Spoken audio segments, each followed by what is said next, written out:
मेहमानाने रसूल, घरों में बैठकर सुनने वाली मेरी माएँ और बहनें, अस्सलामु अलैकुम व रहमतुल्लाहि व बरकातुहू। अल्हम्दुलिल्लाह अल्हम्दुलिल्लाहि रब्बिल आलमीन वल आक़िबतु लिल मुत्तक़ीन वस्सलातु वस्सलामु अला सय्यिदिल मुरसलीन व अला आलिहि व सहबिहि अजमईन, अम्मा बअद। औज़ु बिल्लाहि मिनश शैतानिर रजीम, बिस्मिल्लाहिर रहमानिर रहीम। अनिश्कुर ली व लिवालिदैक व क़ालल आख़र हुन्ना लिबासुन लकुम व अंतुम लिबासुन लहुन्ना। आमन्तु बिल्लाहि सदक़ल्लाहुल अज़ीम व सदक़ा रसूलुहुन नबियुल अमीनुल मतीनुल मुबीनुल मुईनुल करीम व नहनु अला ज़ालिका लमिनश शाहिदीन व शाकिरीन वल्हम्दुलिल्लाहि रब्बिल आलमीन। आइए बाबा से बुलंद झूमकर दुरूद पाक पढ़ें। अल्लाहुम्मा सल्लि अला सय्यिदना मौलाना मुहम्मदिन बारिक व सल्लिम, सल्लु अलैहि सलातु व सलामु अलैका या रसूल अल्लाह सल्लल्लाहु ताला अलैहि व आलिहि व सल्लम। मदीने के ताजदार अहमद मुख्तार सैयद अबरार व खियार हज़रत मोहम्मद मुस्तफ़ा सल्लल्लाहु ताला अलैहि व आलिहि व सल्लम इरशाद फरमाते हैं कि जो रोज़ाना मुझ पर 50 मरतबा दुरूद पढ़ता है, कल क़यामत के दिन मैं उस बंदे से मुसाफ़हा फरमाऊंगा। जो मेरे नबी पर रोजाना 50 मरतबा दुरूद पढ़ेगा, कल क़यामत के दिन आका उस इंसान से मुसाफ़हा करेंगे। जोर से बोलिए और जोर से बोलिए और जोर से बोलिए। जो लोग चले गए जाने दीजिए, जो बैठे हैं बैठे रहे। चंद मिनट के लिए मैं आपके दरमियान हाजिर हूं और आपने मुझसे कबल दो नामवर मद्दाहाने नबी से नाते नबी समात की है। एक बेहतरीन खिताबत भी गालिबन आपने सुना है और जलसे की सदारत आज जो फरमा रहे हैं वो एक अजीम हस्ती है, एक पाए के आलिम है, जिसे पूरा उड़ीसा हजरत अल्लामा अलहाज मुदस्सिर हुसैन मिसबाही साहब क़िबला मद्दज़िल्लहुल आली के नाम से जानती और पहचानती है। दूसरी जानिब अल मदरसतुन नूरिया के नाज़िम आला और मुहतमीम हजरत हाफिज़ व क़ारी हसन इक़बाल साहब नूरी, जिन्होंने बड़ी मेहनतों और मशक्क़तों से इस मदरसे को परवान चढ़ाया है। हम दुआ करते हैं कि अल्लाह ताला इस मदरसे को और ज़्यादा उरूज बख्शे। आपको एक बात बता दूं कि आज आप जहां बैठे हैं, इस महफिल की तो बरकत है ही, लेकिन उससे बड़ी खुशी की बात यह है कि आज आप जन्नतियों के साथ बैठे हैं। बोलिए बोलिए बोलिए सुभान अल्लाह। अच्छा, मैं एक बात कहूँ, कुछ कुर्सियां खाली हैं, जो कुछ लोग जमीन पे बैठे हैं, अगर ये लोग भी कुर्सी पे बैठ जाएं और सब सामने आ जाएं तो अच्छा नहीं रहेगा। अरे रहेगा कि नहीं रहेगा? तो आप लोग भी मेहरबानी करके अपनी अपनी कुर्सी ले लें और बाकी लोग कुर्सी लेकर सामने आ जाए। उठो उठो, इधर से उठे, सब सामने आए, सामने आए, सब लोग आ जाए, कुर्सी ले लेके सामने आए। जो ही है चंद लोग ही सही आ जाए, कुर्सी लेके आ जाए थोड़ी देर के लिए। हाँ, इसी बीच जिनको भागना हो भाग भी जाए, कोई दिक्कत नहीं है, लेकिन आ जाए।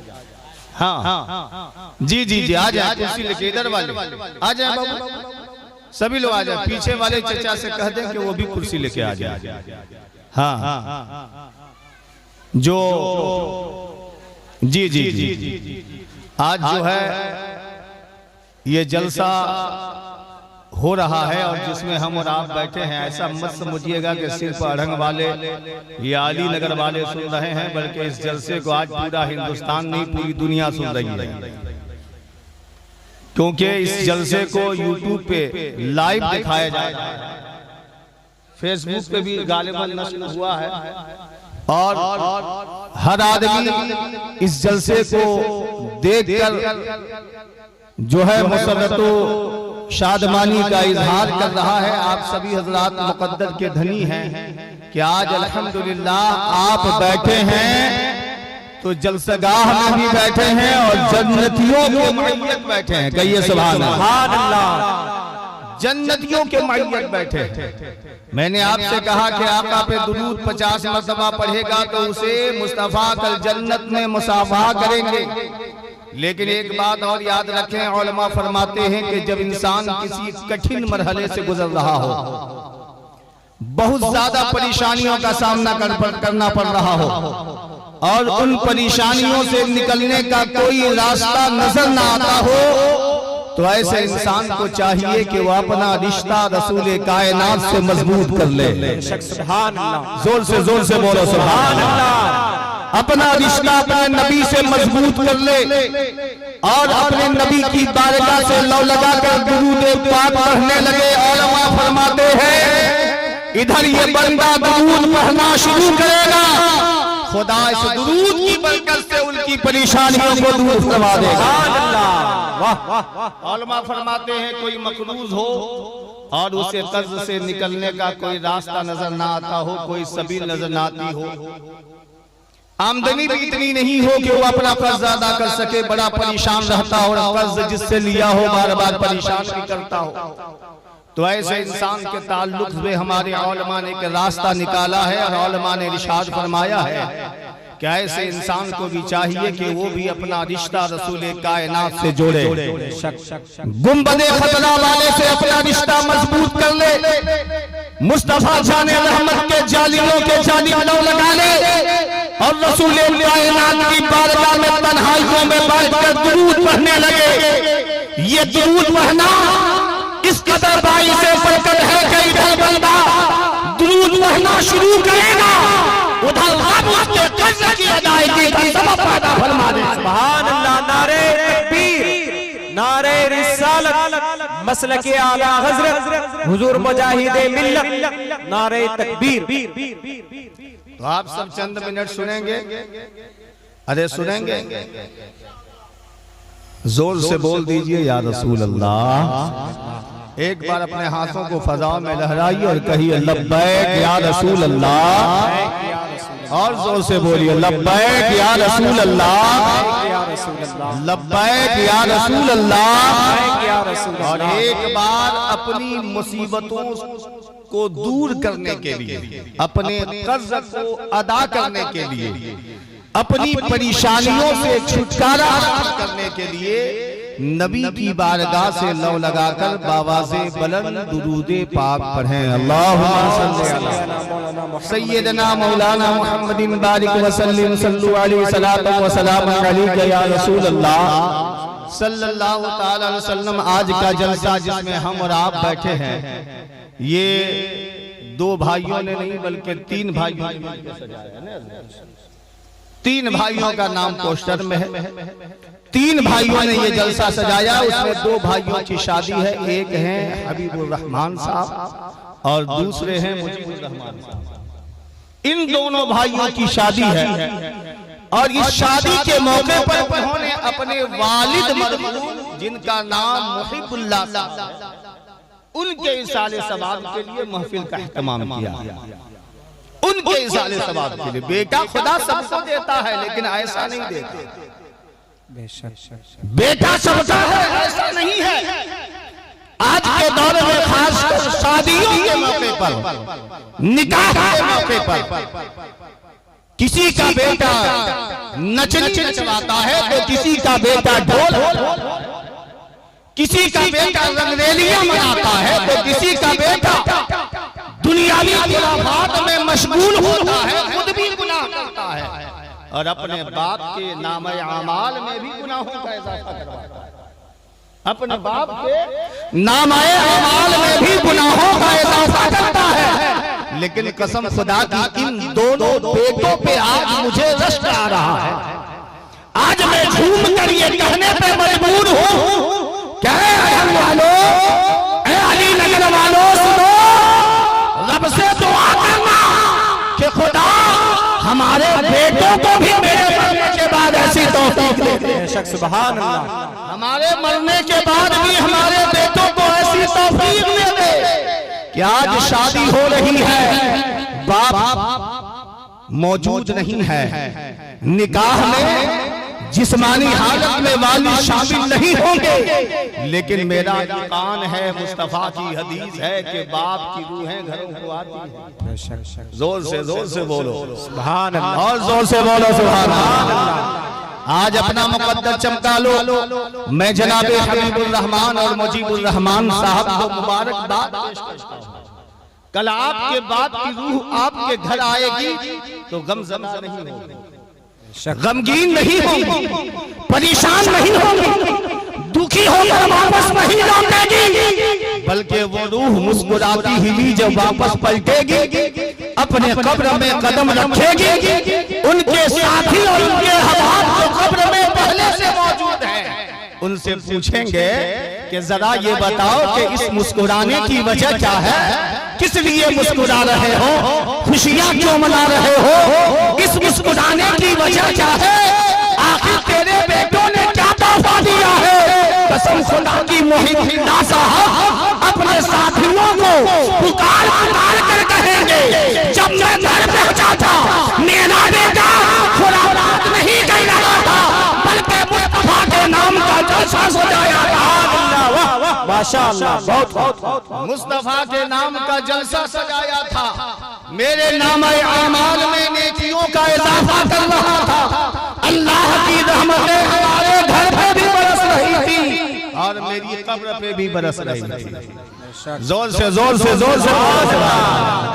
मेरे मिल्लत के नौजवानों और सुन्नी जन्नती मुसलमानों, जब भी बेटा हो या बेटी हो तो दुआ करना, खुदा जब ये बड़ा हो तो इसे नेक बनाना, जब ये बड़े हो तो इसे नेक बनाना, परहेजगार बनाना, तकवा शियार बनाना। और मुझे ये उम्मीद है कि कल इनके वालिद इनके निकाह में भी शामिल होंगे, जिस्मानी तौर पर ना सही रूहानी तौर पर जरूर आएंगे, इन्हें मुबारकबाद देंगे और फिर से जब घर से वापस लौटेंगे तो मगमूम होकर नहीं, खुश होकर जाएंगे, अल्लाह की रहमतें लेकर लौटेंगे, नेकियों का ज़ख़ीरा लेकर लौटेंगे, अपने कब्र वालों में जाकर ये खुशखबरी सुनाएंगे कि आज मेरे बेटों ने मेरे नाम पर नाते रसूल पढ़वाया है, आज मेरे बेटों ने मेरे नाम पर कुरान की तिलावतें करवाई है, आज मेरे बेटों ने मेरे नाम पर हदीसे करीमा को तहफ़ीज़ करवाया है, आज मेरे बेटों ने उलमाए कलाम को बुलाकर मेरे रसूल की तारीफ करवाई है, आज मेरे बेटों ने खुदा का जिक्र किया है और शादी के मौके पर मेरे बेटों ने दुनिया वालों का शुक्र अदा नहीं किया और अपने मोहल्ले वालों का शुक्र अदा नहीं किया, बल्कि शुक्र भी अदा कर रहा है तो अपने मन का अदा कर रहा है, शुक्र अदा कर रहा है तो अपने माँ बाप का अदा कर रहा है। सुभान अल्लाह। मुलाहिजा करो, मैंने जिस आयत को अपनी तकरीर का उन्वान बनाया है उसके दो पहलू हैं, एक है शुक्र खुदा, एक है शुक्र वालिदैन। अल्लाह फरमाता है अनिश्कुल्ली वले वालिदैन, ए मेरे बंदो मेरा भी शुक्रिया अदा करो, अपने माँ बाप का भी शुक्रिया अदा करो, यानी खुदा ने जहाँ माँ बाप का शुक्रिया अदा करने को हुक्म दिया है, वहीं खालिक के कायनात ने हमसे मुखातिब होकर ये भी कहा है, ए बंदो तू मेरा भी शुक्रिया अदा करना। ऐ सुन्नी जन्नती मुसलमानों, मैं अब आपसे पूछना चाहता हूँ, आखिर रब्बे कदीर का शुक्रिया किया है और उस शुक्रिया का मेयार क्या है? वो शुक्रिया कितना बुलंद होना चाहिए, वो शुक्रिया कितना अच्छा होना चाहिए, वो शुक्रिया कितना निराला होना चाहिए। आखिर हम खालिक़े कायनात का शुक्रिया अदा करेंगे तो किस अंदाज में अदा करेंगे? आज लोग खुदा का शुक्रिया अदा करते हैं, हालत ये होती है प्लेट भर बिरयानी खाएंगे, शिकम सेल हो गए, पेट भर गया, अपने हाथों को पोंछते हुए धोते हुए उन्होंने अल्हम्दुलिल्लाह की सदाएं बुलंद की है और कहा हमने खुदा का शुक्र अदा कर दिया। कोई नेमत मिली है, उसने सुभान अल्लाह कहा है, उसने सोचा हमने खुदा का शुक्र अदा कर दिया है। और किसी बात पर उन्होंने माशाअल्लाह कहा है, उसने सोचा कि हमने खुदा का शुक्र अदा कर दिया है। मैं आपसे कहना चाहूंगा, ये शुक्रिया का मेयार नहीं है जो हम अदा कर रहे हैं, बल्कि शुक्रिया का मेयार जानना चाहते हो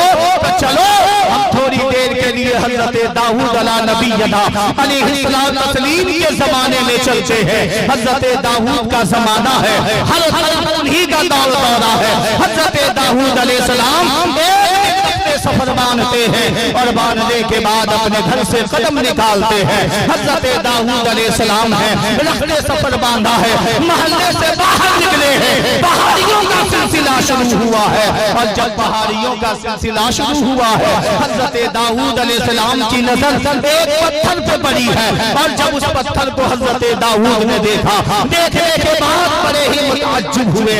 वजह यह थी कि वो पत्थर देखने में बड़ा छोटा था लेकिन अपने वजन से ज्यादा पानी बहा रहा था। हजरत दाऊद अलैहिस्सलाम बारगाह खुदाबंदी से मुखातिब होते हैं, रब की बारगाह मजीजा पेश करते हैं, अपना सर को आसमान के जानिब उठाते हैं और अलीजा पेश करते हैं। परवरदिगार, बात समझ में नहीं आती, ये छोटा सा पत्थर अपने वजन से ज्यादा पानी कैसे बहा रहा है? हाथी कैदी से आवाज आती है, ए दाऊद हमने उस पत्थर को बोलने की ताकत दे दी है, उसी पत्थर से पूछ ले, वही तुम्हारे सवाल का जवाब दे देगा। हजरत दाऊद अलैहिस्सलाम है, पत्थर से मुखातिब होते हैं, पूछने लगते हैं, सवाल करने लगते हैं। पत्थर जवाब देता है, जिस दिल से मैंने खुदा का ये फरमान सुना है, जिस दिल से खुदा का ये फरमान मैंने सुना है कि जहन्नम का ईंधन इंसान और पत्थर होगा, उसी दिल से मैं खौफे खुदा से लरज रहा हूँ, रब के डर से कांप रहा हूँ, हाँफ रहा हूँ और इसी वजह से मेरे आंसू बह रहे हैं कि कहीं ऐसा ना हो कि उस जहन्नम का ईंधन हमें बना दिया जाए। हजरत दाऊद अलैहिस्सलाम है, अल्लाह के नबी हैं, रब के जानी मुखातिब होते हैं, परवरदिगार आलम की बारगाह मरीज़ा पेश करते हैं, ऐ मौला तो इस पत्थर को जहन्नम से आजादी दे दे। हाथी गैबी से आवाज आती है, दाऊद मैंने तेरी दुआ कबूल कर ली है और इस पत्थर को जहन्नम से आजादी दे दिया। बेशक सुभान अल्लाह, माशाअल्लाह, बहुत वाह, जोर से सुभान अल्लाह। जितने लोग चाहते हैं कि अल्लाह हमारे गुनाहों को माफ फरमा दे, वो मचल के कह दे या रसूल अल्लाह। जोर से बोले सुभान अल्लाह। मुलाहिजा करो, हजरत दाऊद अलैहिस्सलाम ने रखते सफर बांधा, आगे चले गए, कुछ दिन गुजरे हैं, फिर वापसी उसी रास्ते से हुआ है। वापस हो रहे हैं हजरत दाऊद अलैहिस्सलाम, पलट के आ रहे हैं हजरत दाऊद अलैहिस्सलाम। हजरत दाऊद अलैहिस्सलाम की नजर फिर उसी पत्थर पे पड़ती है जिसे देख कर आगे गुजरे थे। हजरत दाऊद ने देखा वही पत्थर है, पहले तो अपने वजन से ज्यादा पानी बहा रहा था, अब जो पानी दो गुना हो चुका है, अब जो पानी बह रहा है वो डबल हो चुका है। हजरत दाऊद अलैहिस्सलाम फिर बारगाह खुदाबंदी से लौ लगाते हैं, रब की बारगाह से पूछते हैं, मौला पहले ये पत्थर अपने वजन से ज्यादा पानी बहा रहा था, अब वो पानी दो गुना हो गया है, बात समझ में नहीं आती है। तूने इसे बख्शिश का फरमाना दिया है, इनके गुनाह माफ हो गए हैं, जहन्नम से आजाद हो गया है, तूने इसे जन्नत की खुशखबरी दी है। हाथी गैबी से आवाज आती है, ऐ दाऊद अलैहिस्सलाम फिर मैंने उसी पत्थर को बोलने की ताकत दी है, उसी से तो पूछ ले, वो तुम्हारे सवाल का जवाब दे देगा। सुनो मुलाहिजा करो, हजरत दाऊद अलैहिस्सलाम उसी पत्थर से मुखातिब होते हैं, फिर पूछते हैं, रब ने तुझे जहन्नम से आजादी दे दी है और तुझे जन्नत की खुशखबरी खुशखबरी दी है, उसके बावजूद भी अब तू अपने वजन से ज्यादा पानी क्यों बहा रहा है? सुन्नियों गौर से सुनना, जो पत्थर ने जवाब दिया था, पत्थर ने कहा था दाऊद सुनो, पहले जो पानी बह रहा था वो खौफे खुदा में था, अब जो बह रहा है वो शोशे खुदा में है। सुभान अल्लाह। नारे तकबीर, नारे रिसालत, मसलके आला हजरत, सुन्नते मुस्तफा कॉन्फ्रेंस, नारे तकबीर। जोर से बोले सुभान अल्लाह। सुभान अल्लाह। अच्छा, और बातें की जाए कि यही पे खत्म की जाए? हाँ, सुनना चाहते हैं कुछ देर? हाँ, न सिर्फ मुफ्ती हम्माद ही को सुनने का शौक रखते हैं।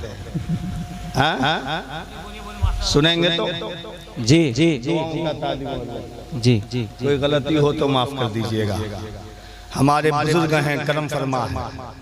आज इन दोनों शख्सियतों की वजह से मैं इतना जरूर कहूंगा कि जिला जाजपुर में लोगों ने हमें पहचाना है, तो इन दोनों ने हमारी पहचान कराई। बेशक। बारहा गाहे बगाहे जगह ब जगह पे बुलाते रहे, मैं आता रहा, लोगों में तारुफ होता गया। ये अलग बात है कि आज लोग डायरेक्ट कांटेक्ट कर लेते हैं, बुला लेते हैं, लेकिन एक जमाना था जब अल्लामा मुदस्सिर हुसैन साहब मिसबाही के मारिफत हम लोग जलसा पढ़ते थे, अल्लामा हसन इकबाल के मारिफत जलसा पढ़ते थे। आज भी इन्हीं की दुआओं की बरकतों से पढ़ रहे हैं। आप सुनिए, हजरत इंसान हैं आप, अल्लाह ने पत्थर को बनाया है, लेकिन जानते हैं पत्थर की हकीकत क्या है? पत्थर की हकीकत ये है कि एक पत्थर जहाँ पे रह जाता है वहाँ से हिल नहीं सकता, वहाँ से जा नहीं सकता, वहाँ से चल नहीं सकता, वहाँ से दौड़ नहीं सकता। लेकिन अल्लाह अपनी इज्जत का करम देखो कि खुदा ने आपको चलने की भी ताकत दी है, हिलने की भी ताकत दी है, बोलने की भी ताकत दी है, आपको सवालों जवाब करने की भी ताकत दी है। लेकिन वो पत्थर जब उसे कोई हिलाए नहीं वो हिल नहीं सकता, कोई चलाए नहीं वो चल नहीं सकता, कोई दौड़ाए नहीं वो दौड़ नहीं सकता। लेकिन हजरत इंसान है जो खुद से चल भी रहे हैं, दौड़ भी रहे हैं, भाग भी रहे हैं, एक जगह से दूसरी जगह जा भी रहे हैं, किसी के सहारे की जरूरत नहीं पड़ रही है। अब सुन्नियों में आपसे पूछना चाहता हूँ, जिस पत्थर की हकीकत ये हो जो खुद से एक जगह से दूसरी जगह चल ना सके, तो बताओ जब पत्थर खुदा में या शुक्र खुदा में इस कदर आंसू बहा रहा है, तो हजरत इंसान को अल्लाह के खौफ में किस कदर रोना चाहिए? हजरत इंसान को खुदा का शुक्रिया अदा करने के लिए कितने आंसू बहाने चाहिए, कितने एहसान मानने चाहिए? कि खाली के कायनात में हमें पत्थर नहीं इंसान बनाकर पैदा फरमाया है। सुभान अल्लाह। जानते हो आपकी तखलीक को जब अल्लाह ने बयान फरमाई तो रब्बे कदीर ने 4 कस्में उठाई है, खालिके कायनात ने 4 कस्में इरशाद फरमाई है। वो 4 कस्में इरशाद फरमाने के बाद हजरत इंसान की तखलीक को रब ने बयान किया है।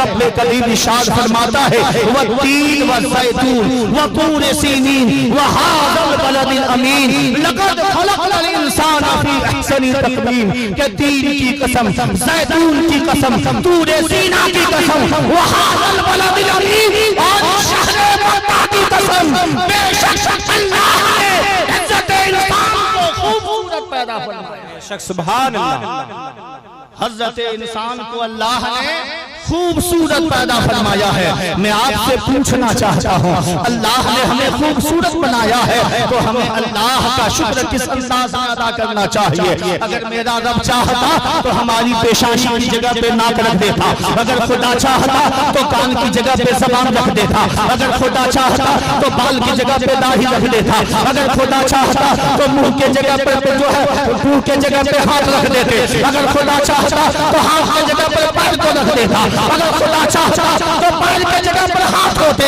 अगर खुदा चाहता तो पेट की जगह पर पीठ हो जाती और पीठ की जगह पर पेट होता। लेकिन अल्लाह ने हजरत इंसान को ऐसा नहीं पैदा किया, क्योंकि अगर ऐसा पैदा किया जाता तो हजरत इंसान खूबसूरत नहीं होते। लेकिन खुदा ने हजरत इंसान को लक़द खलक़नल इंसाना फी अहसनि तक़वीम पैदा किया है। और अल्लाह रब्बुल इज्जत ने हजरत इंसान को खूबसूरत पैदा किया है। और सुन्नियों में आपसे कहना चाहूंगा, जितनी जिंदगी बची है अपने गुनाहों से तौबा करो,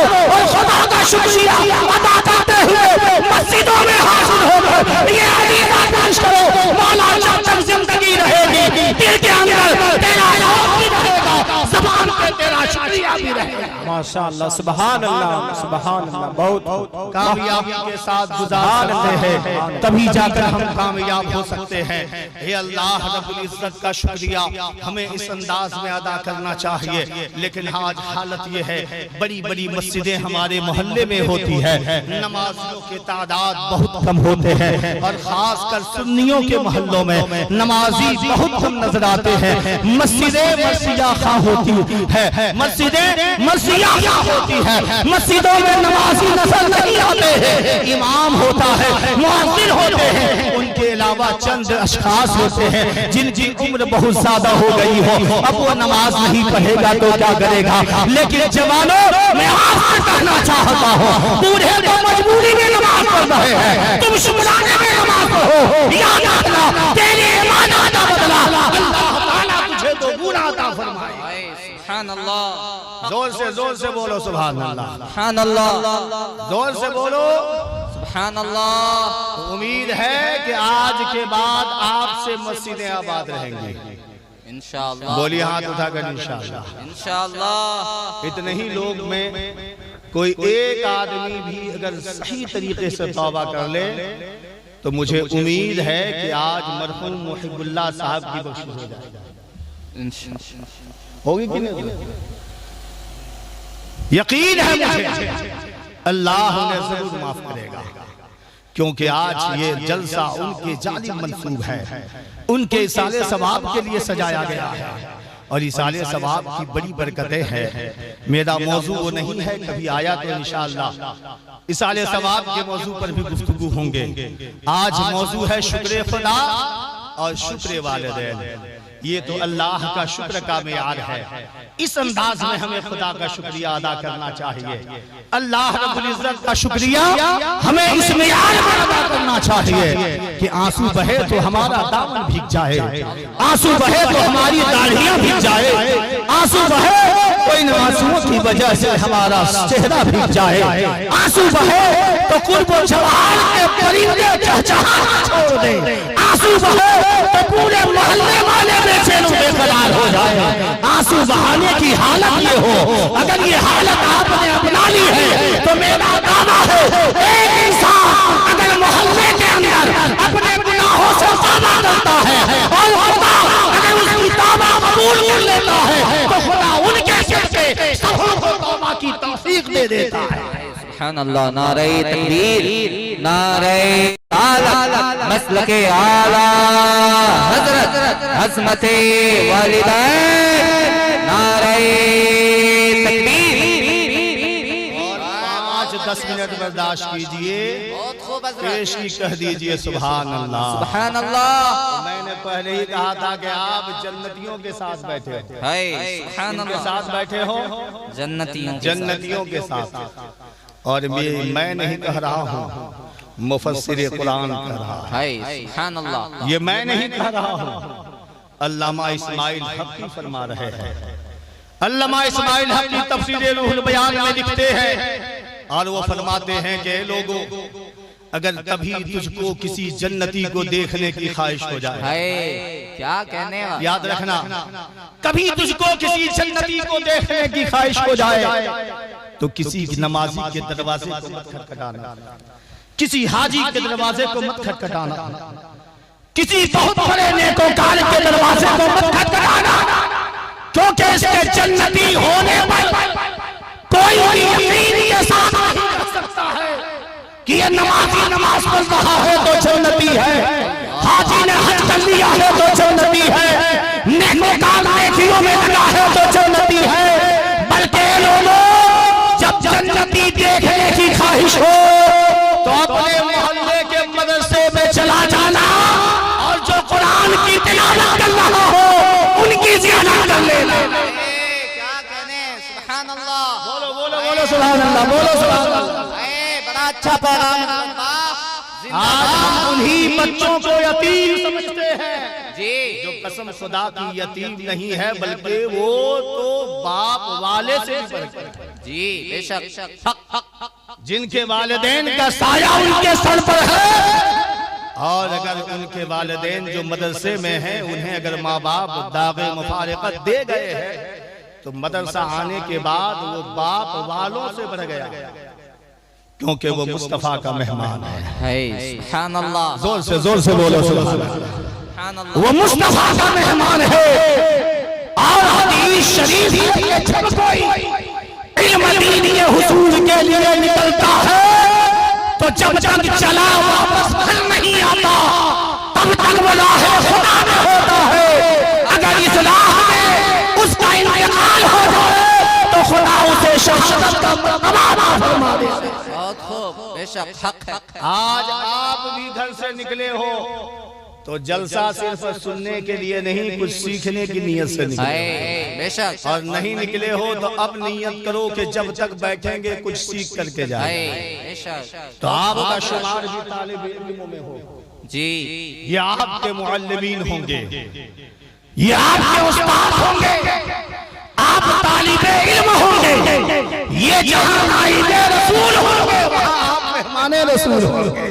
सुभान अल्लाह। जब तक जलसे में बैठे हैं तब तक तो ये शरफ आपको मिले, तब तक तो आपको ये नेकियां मिले, तब तक तो आपको ये मौक़े गनीमत मिल जाए कि जो नेमत हासिल करने के लिए मदरसे में बच्चे साल गुजार देते हैं, कोसों मील का सफर करते हैं, मदरसे में हाजिर होते हैं, दाखिला होता है, उस्तादों की छलियां पड़ती है, तब जाकर वो मेहमान रसूल बनता है। अरे हम अपनी किस्मत में नाज करें, घर से इरादा करके निकले थे इल्म दीन के हुसूल के लिए, मदरसा नहीं जलसा जा रहे हैं। आप भी बैठे हैं तो मेहमान रसूल बनकर बैठे हैं। सुभान अल्लाह, सुभान अल्लाह। आप भी बैठे हैं तो मेहमान रसूल बनकर बैठे बड़ा हैं। अच्छा पैगाम। अल्लाह फरमाता है अनिश्कुरली वले वालिदैन, ऐ मेरे बंदो अपने माँ बाप का शुक्रिया अदा करो और उससे पहले अपने रब का शुक्रिया अदा करो, मेरा शुक्रिया अदा करो। कौन कहता है? खुदा कहता है। अब माँ बाप का शुक्रिया क्या है? यही तो माँ बाप का शुक्रिया है कि आज अब्बा हुजूर नहीं है तब भी शुक्रिया अदा किया जा रहा है, वालिद साहब नहीं है तब भी शुक्रिया अदा किया जा रहा है। वालिदे गिरामी आपने उनके निगाहों के सामने से ओझल होते हैं तब भी शुक्रिया अदा किया जा रहा है। हाथ जोड़कर बेटा अपने बाप का एहसान बन रहा है। अब्बा हुजूर अगर आप ना होते तो हमारा वजूद इस दुनिया में ना होता, हम यहाँ ना आ पाते। यानी आज आके बेटा अपने बाप को ना फरामोश कर अल्लाह का शुक्रिया भी अदा कर रहा है, माँ बाप का भी शुक्रिया अदा कर रहा है। ऐसे जन्नती मुसलमानों, मैं आपसे कहना चाहूंगा जब तक जिंदगी सलामत रहे रब का भी शुक्रिया अदा करते रहो, अपने माँ बाप का भी शुक्रिया अदा करते रहो। आओ हजरत इमाम हसन और वो हसन जो इमाम हुसैन के बड़े भाई हैं और मेरे आका के बड़े नवासे हैं। जोर से बोलो सुभान अल्लाह। जिसे आका ने जन्नती जवानों का सरदार कहा, जन्नती जवानों का सरदार। जानते हो इमाम हसन है और हजरत फातिमा ज़हरा है। उम्र इमाम हसन की सिर्फ 6 बरस की है, 6 बरस की उम्र है। हजरत फातिमा ज़हरा घर में रोटी पकाती है, सब्जी तैयार हो जाती है, दस्तरखान बिछा लिया जाता है।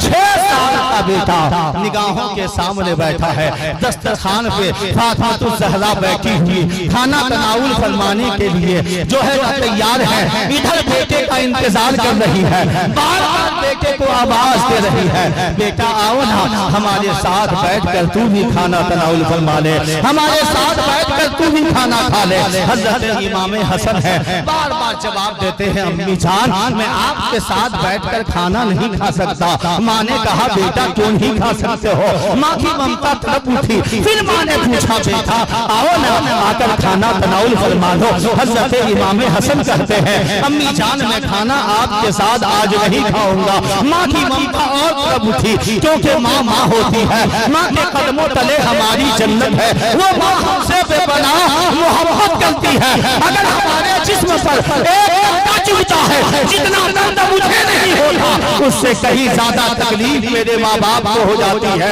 उससे कहीं ज्यादा दुख मेरे माँ बाप को हो जाते हैं। हज़रत फातिमा तड़प उठती है, तड़प के कहती है बेटा हमसे कोई गलती तो नहीं हो गई है, तू हमसे नाराज तो नहीं हो गए हो। हज़रत इमाम हसन है, उम्र 6 साल की है, माँ के तेवर को देखकर तिलमिला जाते हैं, खड़े होकर मुहज़्ज़ब अंदाज में कहते हैं अपनी जान नहीं, आपसे कोई गलती नहीं हुई है, आपसे कोई खता नहीं हुई है। तो फिर माँ कहती है ए बेटा तू मेरे साथ खाना क्यों नहीं खाना चाहता है? हज़रत फातिमा ने सवाल किया है, हसन मुश्तबा जवाब देते हैं अम्मी जान दस्तरखान लगा हुआ है, रोटी लगी हुई है, सब्जियां लगी हुई है, मम्मी जान मेरे दिल को ये गवारा नहीं है कि जिस रोटी की बोटी पर आपकी नजर हो उसे उठाकर तेरा बेटा हसन खा ले। अगर गलती से वो बोटी या रोटी हमारे हाथ से निकल गई और तेरे दिल को तकलीफ हुई है, इधर तू नाराज होगी, उधर मेरा रब हमसे नाराज होगा, उधर मेरा रब हमसे नाराज होगा।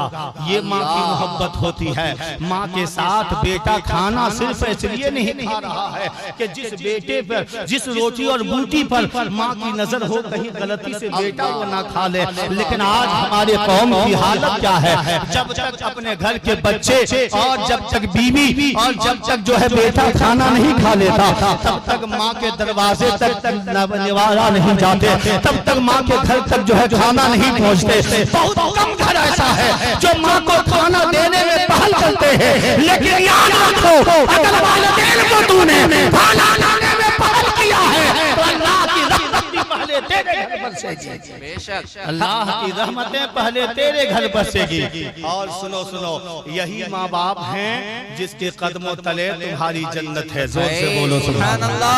आका ने फरमाया अल जन्नतु तहत अक़दामुल उम्महात, कि जन्नत माँ के कदमों तले है, यानी माँ के कदमों तले जन्नत है।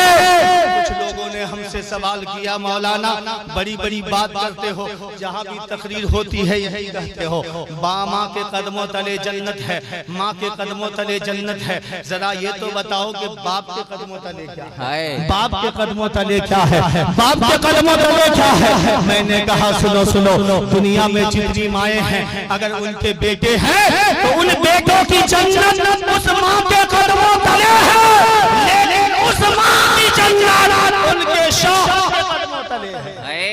जोर से जोर से जोर से जोर से नारे रिसालत अस्मते वालिदैन सुन्नते मुस्तफा का नारे सुनो सुनो, उस औरत की जन्नत उसके शौहर के कदमों तले है, जिस औरत के कदमों तले हमारी जन्नत है। यानी अगर मेरी माँ के कदमों तले हमारी जन्नत तो मेरी माँ की जन्नत मेरे बाप के कदमों तले है। आगे सुनो सुनो, ये वालिद है क्या? आलमा फरमाते हैं माँ के कदमों तले जन्नत है, जन्नत। बाप क्या है? तो सुनो मैं आपको बताता हूँ कि बाप क्या है। दुनिया चाहती है खुदा हमसे राजी रहे। जोर से जोर से जोर से, अरे बोलो जोर से जोर से बोलो सुभान अल्लाह। तवज्जो चाहूंगा। दुनिया चाहती है खुदा हमसे राजी रहे, दुनिया चाहती है रब हमसे राजी हो जाए। मैं आपसे पूछना चाहता हूँ ये कैसे मालूम होगा कि खुदा तुमसे राजी है कि नहीं? ये कैसे मालूम होगा कि रब तुझसे राजी है कि नहीं? ये कैसे मालूम होगा कि रब की रज़ा तुझे मिली है कि नहीं? ये कैसे मालूम होगा कि तेरा परवरदिगार तुमसे राजी हुआ है कि नहीं हुआ है? तो हमारे उलमा ने एक तरीका बताया है, और तरीका है बच्चा ए बाबू बैठो थोड़ी देर बैठो, अरे बैठो 2-4 मिनट बैठो, उसके बाद चला ही जाना। आप मेहमान रसूल हो, अगर तकलीफ हुई है तो हमारी बात से तो माफ कर देना। आखिरी बात कह के मैं खुद अपनी गुफ्तगू समेट लूंगा, क्योंकि इतने लोग बैठे आप बार बार उठ के जा रहे हो, ये भी गलत है। मैं जानता हूँ कि आपको कल दरसगाह में बैठना है, पढ़ना है, तो बेहतर यही होता कि आप वहीं मदरसे में बैठ के पढ़ लेते और सो जाते। जब आए हैं तो चंद मिनट बर्दाश्त कर लीजिए। क्या नूरी साहब, आपको कभी किसी ने इस तरह नहीं डांटा होगा? डांटा? आपके असातिज़ा तो आपसे बेपनाह मोहब्बत करते हैं, क्योंकि अक्सर आपका तज़किरा अल्लामा हसन इकबाल नूरी करते रहते हैं और कहते रहते हैं कि जिस बच्चे ने हमारे मदरसे का नाम रोशन किया है उस बच्चे का नाम हबीबुल्लाह नूरी है, उस बच्चे का नाम हबीबुल्लाह नूरी है। सुन्नियों मुलाहिजा करो, आप चाहते हो ना कि आपका रब आपसे राजी हो, लेकिन जानना ये भी चाहते हो कि मेरा खुदा हमसे राजी है कि नहीं। अब बताओ कैसे जानोगे? औलमा बैठे हैं, कैसे जानोगे कि तेरा खुदा तुझसे राजी है कि नहीं? कैसे जानोगे तेरा रब तुझसे राजी है कि नहीं? तो हमारे औलमा ने एक तरीका बताया है कि जिन जिन को ये सोचता, जिन जिन को ये मालूम करना हो कि उसका रब उससे राजी है कि नहीं, वो सारे लोग अपने अपने घर को चला जाए और जाकर माँ बाप के कदमों तले खड़ा हो जाए। बाप के कदमों तले खड़े होकर बाप के चेहरे की झुर्रियों पे नजर जमाए रखे, बार बार बाप का चेहरा देखे, बार बार बाप का चेहरा देखे, बार बार बाप का चेहरा देखे। जब तक देखता रहे, जब जब उसे ये एहसास नहीं हो जाए कि मेरा बाप हमसे खुश है, मेरा बाप हमसे राजी है, मेरा बाप हमसे नाराज नहीं है। औलमा फरमाते हैं वो इंसान खड़े होकर अपने बाप के चेहरों की झुर्रियों पे अपना नजर जमाए रखे। अगर उसे ये एहसास हो जाए, उन झुर्रियों से पता चल जाए कि उसका बाप उससे राजी हो चुका है, तो ये जान ले मेरा बाप राजी हुआ है, उधर मेरा खुदा भी हमसे राजी हुआ है। बेशक सुभान अल्लाह। नारे तकबीर, नारे रिसालत, अज़मते वालिदैन, वक़ारे वालिदैन, शाने वालिदैन, नारे तकबीर। अब मैं एक जुमला देकर आगे बढ़ने की कोशिश करता हूँ, सुनो मुलाहिजा करो, गौर से मेरी बात सुनना कि माँ के कदमों तले अगर हमें जन्नत मिलती है तो बाप की रज़ा पे हमें खुदा की रज़ा मिलती है। बेशक और जन्नत से बढ़कर खुदा की रज़ा है। जोर से बोलो, जोर से बोलो। इसलिए सिर्फ माँ पे तवज्जो नहीं हो, बाप पर भी तवज्जो हो, क्योंकि अल्लाह की रज़ा जन्नत से भी बढ़कर है, जन्नत से बढ़कर खुदा की रज़ा है। और खुदा की रज़ा वालिदैन की रज़ा में है, बाप की रज़ा में है, माँ की खुशनुदी में है। अगर हम इसी को खो जाएं, इसी को लतियाएं, इसी को बुरा भला कहें, इसी को बोझ समझें, तो समझो कि आपकी किस्मत फूट गई है, समझो कि आप तबाह हो चुके हो, समझो कि आप बर्बाद हो चुके हो, समझो कि आपकी जिंदगी तबाह होने वाली है। इसलिए कि जो बंदा अपने माँ बाप को नाराज करता है, सिर्फ अल्लाह ही नाराज नहीं होता, बल्कि खुदा की रहमत है जहाँ उससे रूठती है, जहाँ अल्लाह की नेमतें उससे उठ जाती है, वही दुनिया में उस बंदे पे तबाही भी आ जाती है। इसीलिए हमें पहले माँ बाप को खुश करना है, उसे राजी करना है। और प्यारे सुनो माँ बाप की इताअत व फरमा बरदारी, उनकी खुशनुदी, उनकी रज़ा कितनी बड़ी दौलत है। आज कोई बेटा ऐसा नहीं होगा जो रात के सन्नाटे में घर वापस आता होगा, रात ज्यादा हो गई होगी तो वो डायरेक्ट अपने माँ बाप के कमरे में जाता होगा। बहुत कम बेटे ऐसे होंगे जो बाप की ज़ियारत के लिए पहले जाते हों, अपने बीवी बच्चों को बाद में देखते हों। बल्कि हालत तो ये है कि हम बीवी बच्चों के कमरे में चले जाते हैं और वहीं से माँ बाप की खैरियत पूछ लेते हैं। ऐसा होता है कि नहीं होता है?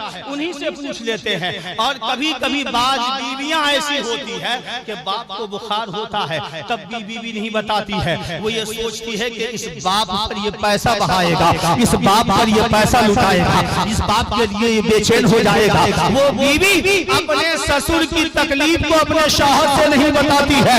इसलिए मैं आपसे कहना चाहूंगा, पहले जब घर वापस आओ, अगर माँ बाप का दरवाजा खुला हो तो पहले अपने वालिदैन के कमरे में जाकर देख लेना कि मेरे माँ बाप चैन से सो रहे हैं कि नहीं सो रहे हैं, कोई तकलीफ है क्या, कोई दुख है क्या, कोई परेशानी है क्या, किसी तरह की कोई बीमारी तो नहीं आन पड़ी है। कसम खुदा की प्यारे याद रखना, इधर माँ बाप सोए होंगे, तू जाकर उनकी झुर्रियों को देखेगा, उनके चेहरे को देखेगा, उनके कदमों को देखेगा। माँ बाप की इजाजत होगी, इधर वालिदैन को देखकर बंदा वापस लौटेगा। खुदा उस बंदे को हज कबूल का सवाब अता फरमा दे। सुभान अल्लाह, सुभान अल्लाह, सुभान ऐसा करो, सुनो सुनो कितनी बड़ी बात है। हजरत अबू इसहाक रहमतुल्लाह अलैह एक बहुत बड़े आलिम दीन गुजरे हैं। बड़ी बड़ी दरसगाहों में इन्होंने तालिबे इल्म को पढ़ाया है और इनके तालिबे इल्म बड़े बड़े मुफक्किर, मुहद्दिस और मुनासिर मुफस्सिर बनकर दुनिया में उभरे हैं। हजरत अबू इसहाक रहमतुल्लाह अलैह की जाते ग्रामी है। एक दिन अपने मदरसे में पहुंचते हैं, दरसगाह में पहुंचते हैं। अल्लामा हसन इकबाल नूरी भी कभी कभी दरसगाह में जाते हैं तो शागिर्द लोग अपना अपना सवाल इनसे रखते हैं, अपनी अपनी बातें इनसे रखते हैं। हाफिज अब्दुल्लाह जाते हैं तो उनसे भी सवाल होता है।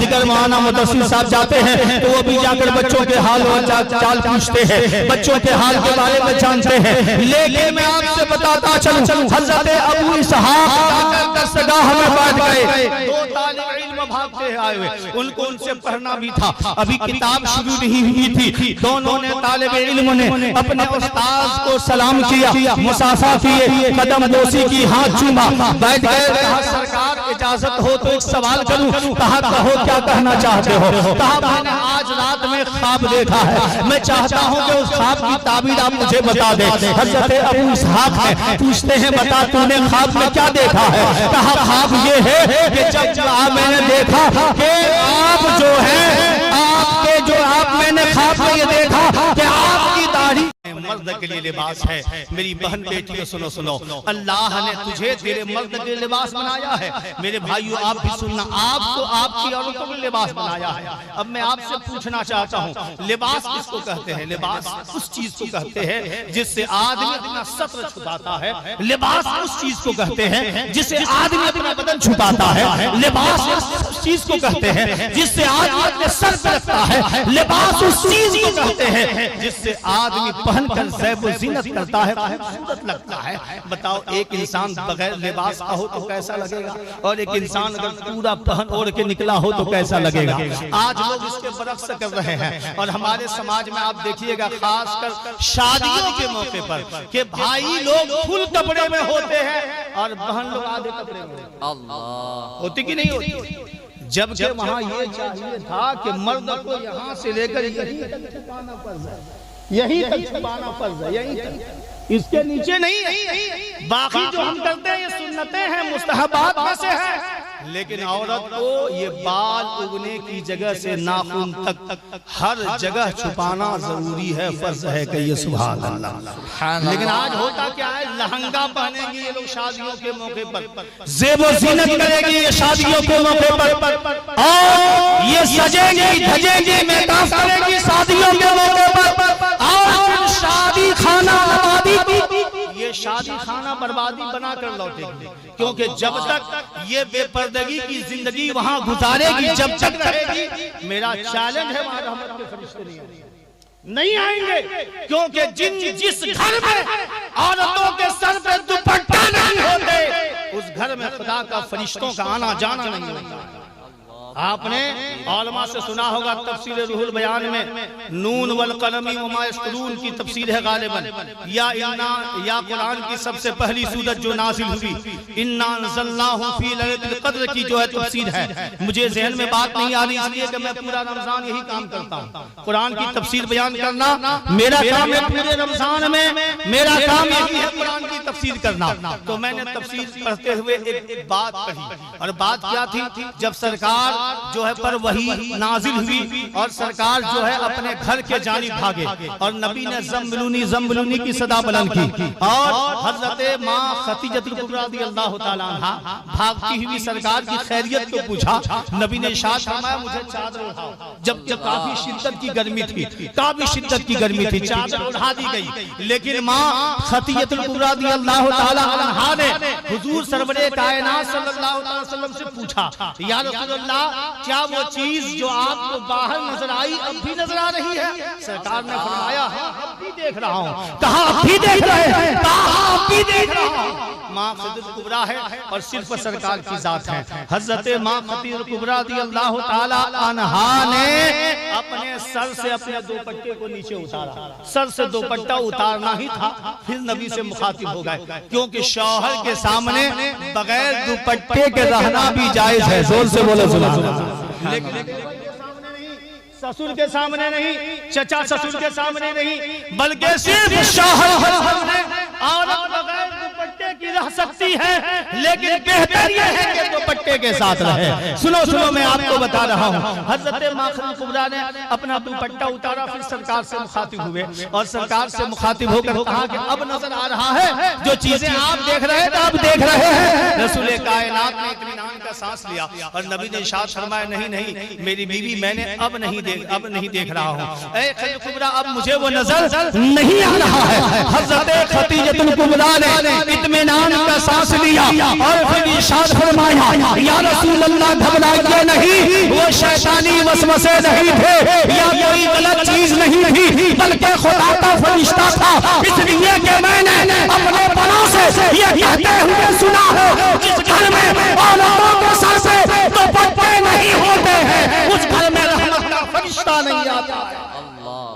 उस घर में रहमत का फरिश्ता नहीं आता है। तो हुन्ना लिबासुल लकुम व अंतुम लिबासुल लहुन्ना, ये लिबास पहनने की चीज है, इससे ऐब छुपाए जाते हैं, घाव छुपाया जाता है और पोशीदा मर्ज जो कोई नहीं देखता उस पर ये पर्दा करता है। हमारे जिस्म के अंदर कितने दाग हैं, कपड़े ने छुपा लिया है, कोई नहीं जान सकता। सर के अंदर कितने बाल हैं, नहीं बाल हैं, ये कोई नहीं जान सकता, क्योंकि इस लिबास ने सर के बाल को ढांप लिया है। तो पता चला इबाद से जिस्म के उयूब को छुपाए जाते हैं। लेकिन कुरान का मिजाज देखो, मर्द को औरत का लिबास कह रहा है, औरत को मर्द का लिबास का कह रहा है। आइए मुफस्सिरीन का कौल आपको बताता हूँ और फरमाते हैं, इसकी वजह यह है अल्लाह पैगाम देना चाहता है, जब एक अजनबी औरत को अपने घर में दुल्हन बना कर ले आओ, अगर उसके अंदर कोई ऐब हो,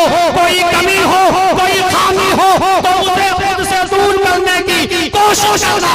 कभी तीसरे के सामने अपनी बीवी के ऐब को जाहिर मत करना।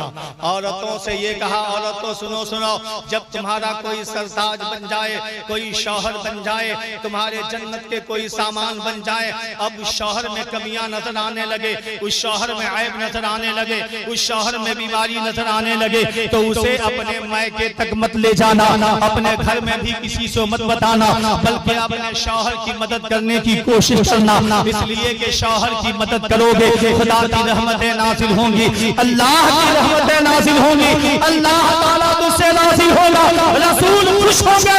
जब माँ बहनें अपने शौहरों को ऐब छुपाती है तो परवरदिगार आलम उसके पूरे खानदान के ऐब पर पर्दा डाल देता है। सुभान अल्लाह। इसलिए मैं अपनी माँ बहनों से कहना चाहूंगा, 3 नसीहतें हैं हमारी, गौर से सुनना।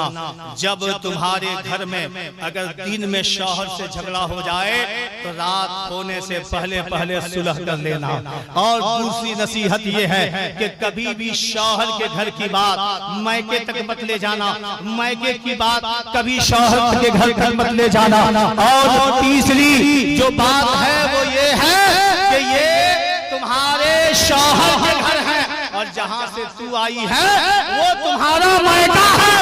जब भी मायका जाना हो तू जा सकती है, तुझे हक है वहाँ जाने का, लेकिन याद रखना कभी शौहर से लड़के मत जाना, कभी शौहर को दुखी करके मत जाना, कभी शौहर को परेशान करके मत जाना। अगर शौहर तुझे जाने पे राजी हो जाए तो चली जाना, अगर मना कर दे तो रुक जाना।